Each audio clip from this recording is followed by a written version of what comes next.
அதுக்கப்புறம் நம்ம யார் தலைவர்கிட்ட போகலாம், நாங்கள் அவங்களுக்கு எல்லாமே கேட்குறது வந்து, சார் தலைவர்கிட்ட ஏதாவது விஷயங்க சொல்லுங்கள் சார் அப்படின்னு தான் கேட்போம். அப்போ திடீர்னு வந்து ஜேபிஆர் அவரை பார்க்க வேண்டிய நிலமை, அதாவது சத்யபாமா இன்ஜினியரிங் காலேஜ்.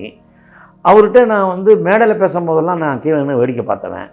அவர் வந்து அடிக்கடிக்கு ஒரு வார்த்தையை யூஸ் பண்ணுவார், நான் செத்த பாம்பை அடிக்காதவன் அப்படின்னு.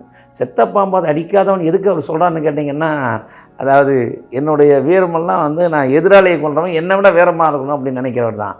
அதுக்கு பேர் தான் அவர் பேர் வந்து மாவீரன் ஜேபிஆர்னு சொல்லுவாங்க. நான் அவர் ட்ரிப்பை போய் பார்க்கும்போது, வாயா பணக்காரா அப்படின்னாரு. நான் நினச்சேன், என்ன இவ்வளோ காலேஜ் வச்சுக்கிட்டு ஏக்கரா கணக்கில் நிலத்தை வச்சுக்கிட்டு நம்மளை வந்து பணக்காரன் அப்படின்றாரு. நான் கேட்டேன், அப்புறம் என்னையா நீ ஆகுன்னா வந்து மனோரமாவுக்கு நோட்டு மாலை போடுறேன், அவங்களுக்கு நோட்டு மாலை போடுறேன்.